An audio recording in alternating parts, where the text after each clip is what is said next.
Suspense.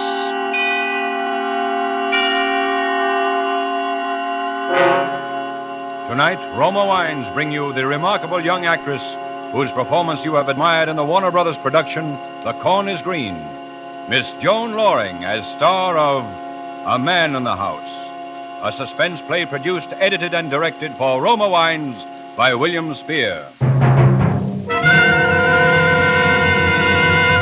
Suspense.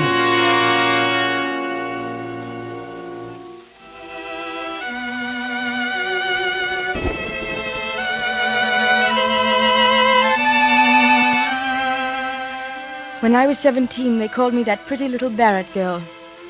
I never imagined then that 5 years later I'd be working in the public library day after day and 2 evenings a week. One of the mousy, tight-mouthed librarians who frown and rap a pencil when the adolescent scuffling and giggling becomes a little too unruly. I never dreamed that pretty little Barrett girl who would become prim Miss Barrett, nor that my mother would... Well, one evening my father came home from the office, looking a little more tired than usual. He barely touched his dinner and said he thought he'd lie down on the sofa for a nap. 3 hours later, he was dead.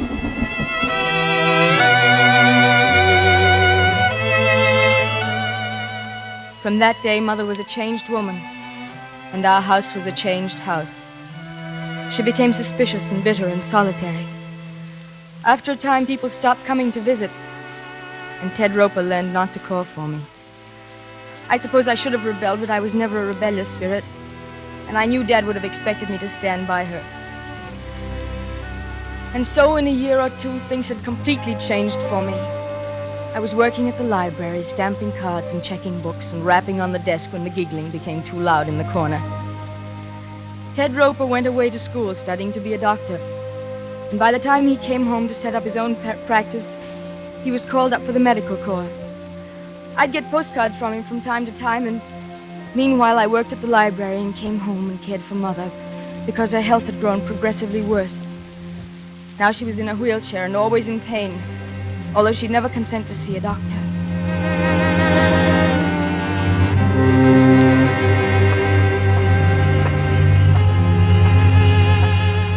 I was thinking of all these things that night as I walked home from my evening session at the library. Maybe it was because Ted was back in town. He had his medical discharge and he'd set up practice again. He'd come to the house once, and I knew he wouldn't want to come back again. And so I walked home alone in the dark, thinking how once they had said... There goes that pretty little Barrett girl. But now they said... What Emily Barrett and her mother need is a man in the house. I looked up at our house. It was shabby and run down. And the vacant lots on either side of it and across the street were wild with unkempt weeds and grass. A single light was burning in Mother's room. The rest of the house was dark. I opened the gate, and then I stumbled a little. Something soft and yet unyielding was at my feet. And somehow my blood went cold as I reached down and my hand touched something still and lifeless. It was my little wire-haired terrier. He was dead.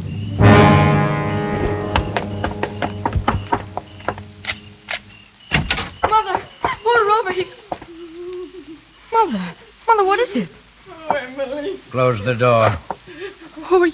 Not a sound out of you. Close the door. Who are you? What are you doing here? Don't turn on the light.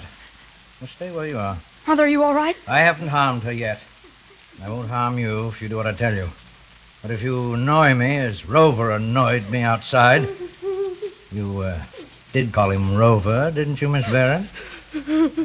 What are you doing in our house? I'm your guest, Miss Barrett. I trust your hospitality will measure up to the standards I set for you. May I turn on the light? No, don't move. I'll do it. Oh, you find my hand cold on your arm? I didn't expect it. The light switch is to your left, isn't it? Yes. I misjudged a little. That's why I touched you. It might have been better to have stayed in the dark, you see. He was ugly. His face was horribly scarred. The entire left side of it was drawn out of shape by the rigid, livid skin.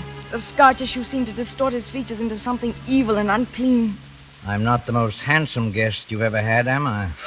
Emily, Emily. Oh, Mother, don't cry. I'm here now. Don't cry. Oh, I'm frightened. I'm so frightened. You'll only work yourself up by crying. Try not to, dear. It would be advisable for her to stop whining. It annoys me. Please, Mother, please, dear. And Rover annoyed me, you know. What are we going to do, Emily? Why has he come here? I'm your guest, madam. If it's money you want, I've we don't... told you I'm your guest. I seek food and shelter as befits a guest. And you mustn't make one feel unwelcome. He's mad, Emily. He's a You madman. mustn't say that, madam. He killed the dog. Then he sneaked into the house. He's been through every room. He has your father's revolver, and he wouldn't turn on the lights except the one in my room. He made me wait here in the dark for you. Oh, Mother. Oh, Emily. Emily, I feel sick. Stop that whining. It annoys me. Don't you hurt me. Don't you dare. Mother, please, please, dear. You annoy me, madam. I suggest you retire for the night. Oh, Emily, no, I couldn't. You'll be good enough to take your mother into her bedroom, Miss Barrett. What are you going to do? I've told you. I'm your guest. Well, Miss Barrett? Come along, Mother. Let me wheel you into your room. Oh, I don't want to, Emily. I don't want Mother. to. Your conveyance needs oiling, madam. Don't speak to me. Don't talk to me. By the way, Miss Barrett, Yes? don't trouble to close the door. And don't attempt to talk secretly with one another. I find it a very annoying habit. Emily, he's mad. He's insane. I don't know what I've ever done that this should happen to me. Try to be calm, Mother. Let me help you now. Lie down on the bed, why don't you, dear? Try to relax. I couldn't. But if you could get some rest, you'd feel so much better. I'm not getting out of this wheelchair. But if you could let yourself sleep. No, I tell you I can't, Emily. If you just take one of your pills, Mother... What was that? What did you say? Answer me. My mother ordinarily takes sleeping pills for her insomnia. Not tonight, Emily. I won't take them tonight. I couldn't. I think you will, madam. No, I won't. You can't make me. Is that her bottle on the bedside table there? Yes. How many does she take? One or two. I won't do it. Right here. Go on, give them to her. Oh, Emily, no, don't make me. What'll you do if she sleeps? Wait and rest. Wait under the shelter of your roof. You promise me I'll be at her side when she wakes in the morning. Yes, I promise. Now go on, give her the tablets. No, I won't. Very well. Take them now, Mother.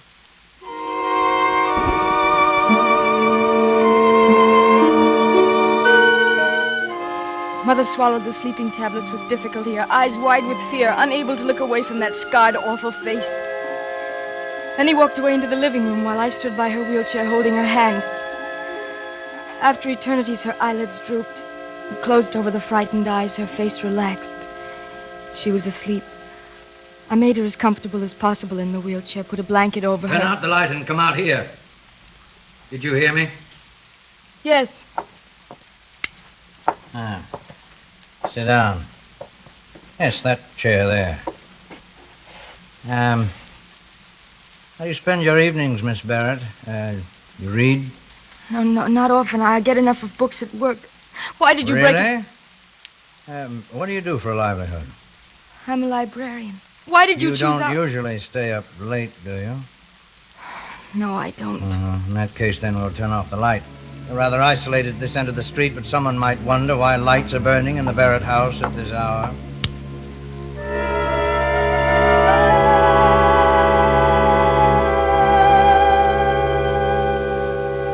I sit so uncomfortably, Miss Barrett. Lean back, be at ease. Why don't you leave us in peace? We won't give you away. I need rest. The safety of rest and solitude. But why our house? Why? Because you have few visitors. Your mother's to blame, isn't she? My mother? Weak, selfish, complaining. Not the most delightful of companions. And you're a librarian, you say, How long do you intend to stay here? Your curiosity annoys me. I shall stay here as long as I please, for a very long time, if need be. You can't. You'll be found out. Oh, I doubt that very much. But if I fail to report for work... You won't. I don't understand. You will go to work at the library as usual. And leave my mother here with you? Yes.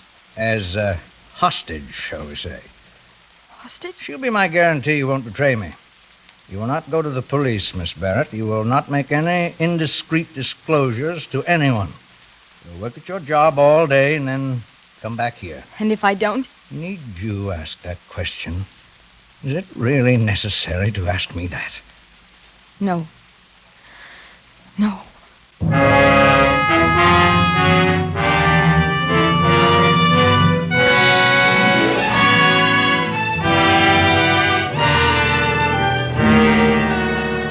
For Suspense, Roma Wines are bringing you a star, Miss Joan Lorring, in A Man in the House by Leslie Edgley.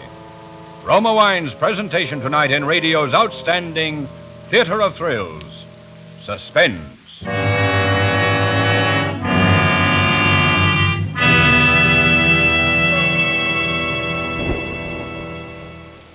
And now Roma Wines bring back to our Hollywood soundstage Joan Lorring as Emily Barrett, with Joseph Kearns as the man in the house, in a radio play well calculated to keep you in Suspense.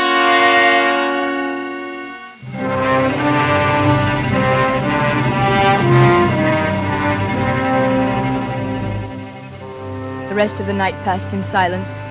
He didn't speak to me again, and yet I knew he was staring at me from his chair, staring at me in the dark, except for the single time he moved to bring the dog into the house. I was still frightened, so frightened. But it was the morning I thought of. The morning when I would have to leave Mother alone with him.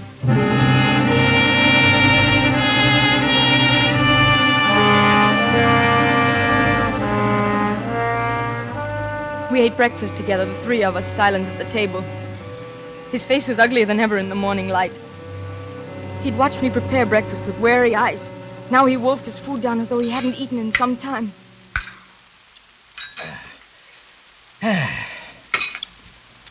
You're not hungry? No. And you, madam? I'm not hungry. I'm sorry to hear that. Is it time for you to leave, Miss Barrett? Leave? Emily, what does he mean? Your daughter has a job, Mrs. Barrett. You wouldn't want her to leave it, would you? Emily, no. You can't leave me here. You can't. You'll be all right, Mother. Really, you will. It's the only thing I can do. Emily, no, please. You'd better go, Miss Barrett. And remember your responsibility. Yes. Yes, I'll remember. My day was a nightmare. I performed my duties automatically, and all the time my mind raced with speculation. Have you got the magnificent obsession? What was he doing? Was Mother all right? How could I possibly get him out of the house? Reverend, please. I couldn't tell anybody. I knew that. I didn't dare. He'd kill her in a minute. My card's expired. For Mother's sake, I had to keep silent. I had to. And meanwhile, stamp books, stamp books, stamp books.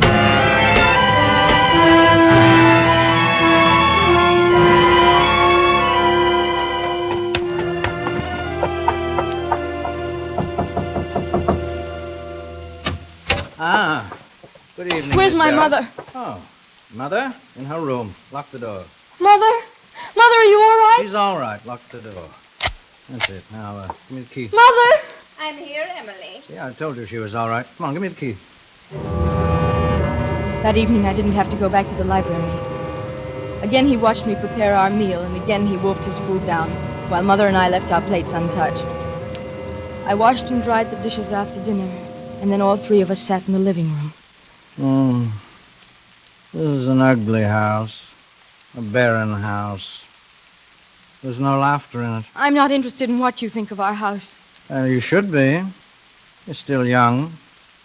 Your life is being ruined by this selfish woman. How dare you? I'm sick. I'm not well. It's wicked of you to come into my house this way and say such things. He's evil, Emily. He burned the dog in the furnace. And you're evil, too, madam.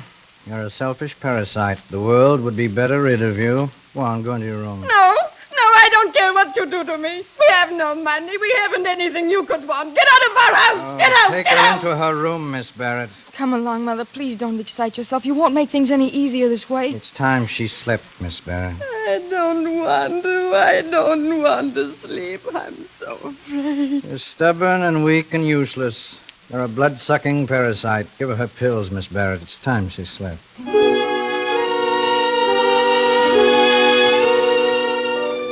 Mother refused to leave her wheelchair again, but I persuaded her to take her sleeping tablets. And after she'd fallen asleep, I returned to the living room. He sat in the chair where he could watch the door and windows, One side of his face was twitching, a nervous tic he couldn't control. You permitted your mother to ruin your life? That isn't true. Of course it's true. I know. I've seen it happen before. I know all about it. I've been trapped just as you're trapped now by your mother. I won't stand for you talking like that. I know about women, domineering women. There was one... well, she'll never bother me again. You killed someone. Huh? Did I? That's why you're hiding here. Is it? Did you kill someone?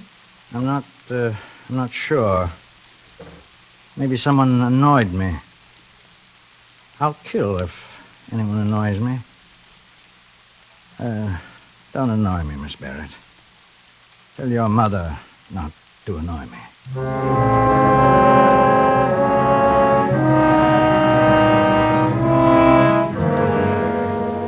That night went by, crawled by as the first night had done.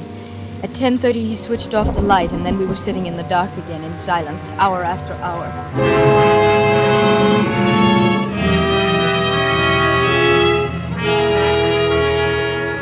When morning came, I was wretched and haggard, and I knew I had to do as he said, leave the house again. I had no other choice. I had to leave Mother with him. I would have to go about my duties as usual. For a moment, I thought of going for help, but I knew that he'd do what he'd do to her if someone even approached the house. And then as I came down the front steps, my heart almost stopped, for Ted Roper was coming up the front path. Good morning, Emily. Hello? I'd heard your mother wasn't too well. I thought I'd drop in a minute and see her. Oh, no, I don't think you'd better. She's asleep. Oh, that's too bad. I wish I'd stopped in last night. I was in the neighborhood. I was just on the verge of knocking on your door, and I noticed your lights were out. Oh, yes, we retired early. Is there something wrong, Emily? No, there isn't. You look worn out. Getting plenty of sleep? Yes, I am. You've got to get plenty of sleep. And as he stood there chattering on about my mother and my health, I could see the curtain in the living room move. He was watching us. He could probably hear every word that was being said. Emily, you're not listening. Are you well? Of course I'm well. Will you leave me alone, Ted? Of course, if that's the way you feel. I'm sorry, Ted, but I have a headache. I'd appreciate it if you'd go on. Certainly. And as Ted disappeared down the street, I turned and looked into the window. He was standing there back of the curtain, smiling, as if in approval.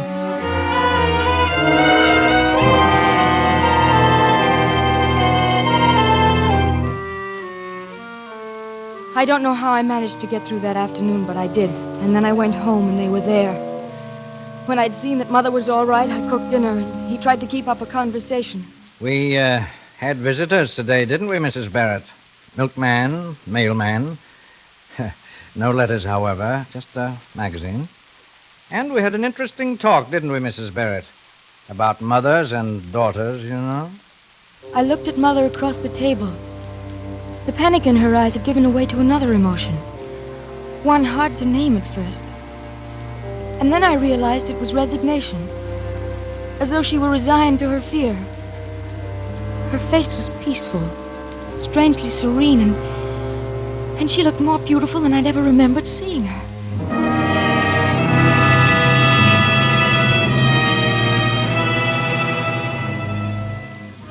After dinner, we sat silent in the living room.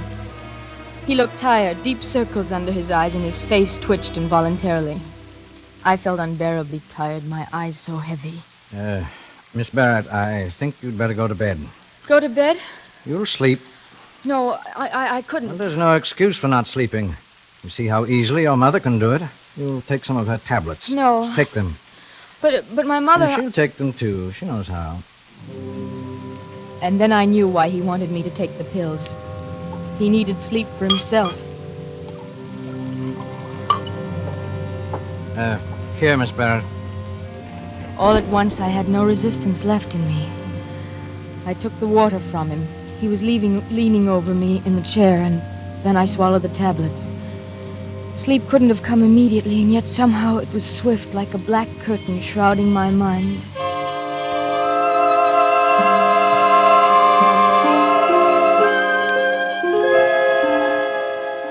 When I awoke, he was still asleep in the chair facing the door and the windows. But the moment I moved... Good morning. Where's my mother? In her room, of course. Mother was still sleeping in her wheelchair. But something was wrong. She looked so strange. Something was radically wrong. She was ill.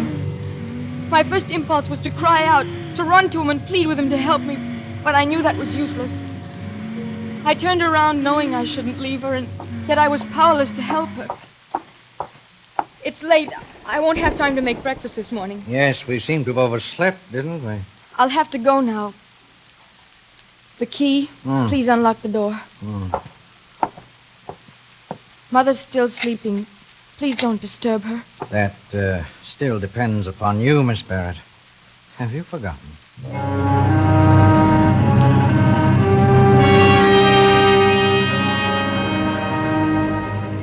I left the house desperate with fear. Mother had to have medical attention immediately, and yet I didn't dare call anyone in. I didn't dare do anything that would endanger her life. I didn't know what to do. I walked blindly and rapidly along the sidewalk, almost running, not knowing where I was going. And then I saw Ted. Hello, Emily. Oh. Your headache better?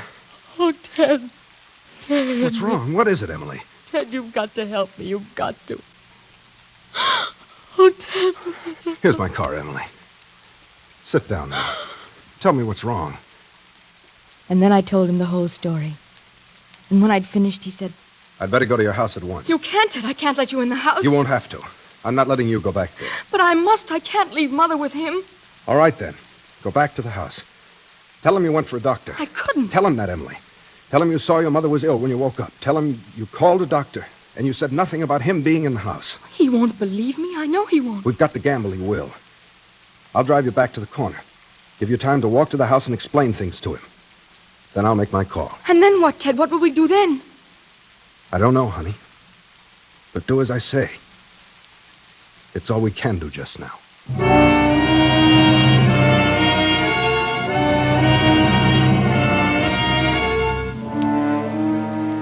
When I faced him again in the house, I knew I'd blundered. I should never have taken the chance. I shouldn't have left Mother in the first place. What are you doing back here? Why aren't you at the library? I didn't go to the library. What? My mother's sick.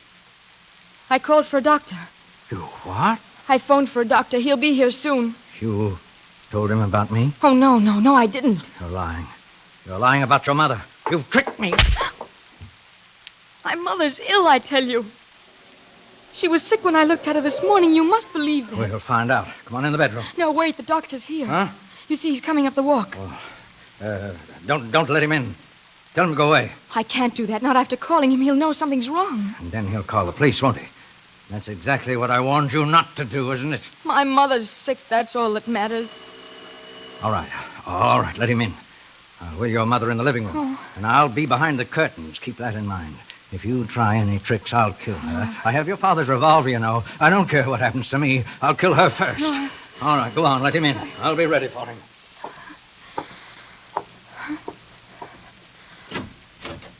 Hello, Emily. Hello, Doctor.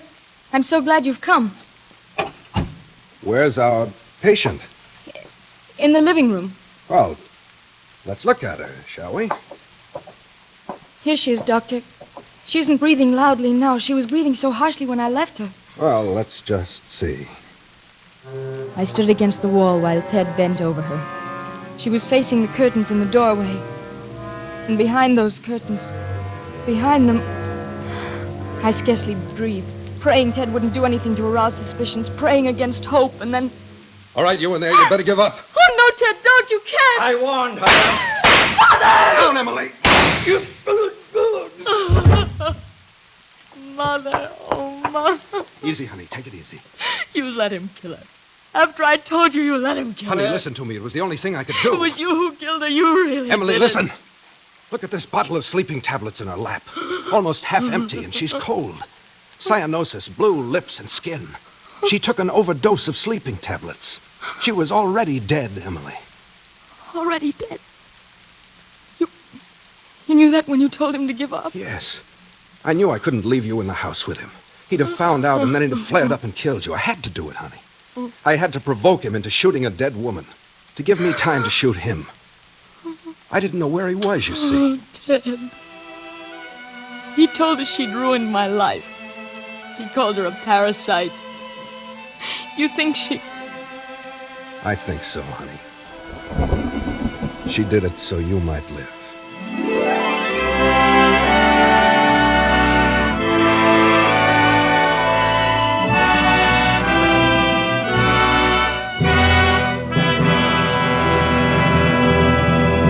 Roma Wines have brought you A Man in the House, starring Joan Lorring as Emily and Joseph Kearns as the man, in tonight's study in Suspense.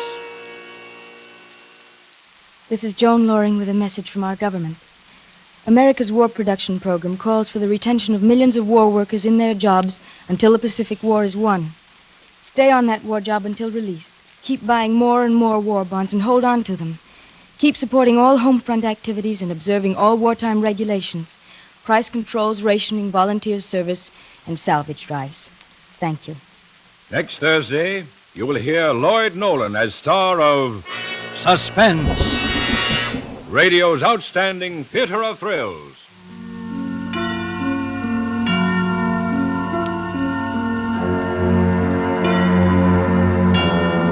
This is the Man in Black. We'd like to thank you for tuning in to this episode of Suspense. Please hit the like, subscribe, and notification bell so that we can continue to keep you in suspense.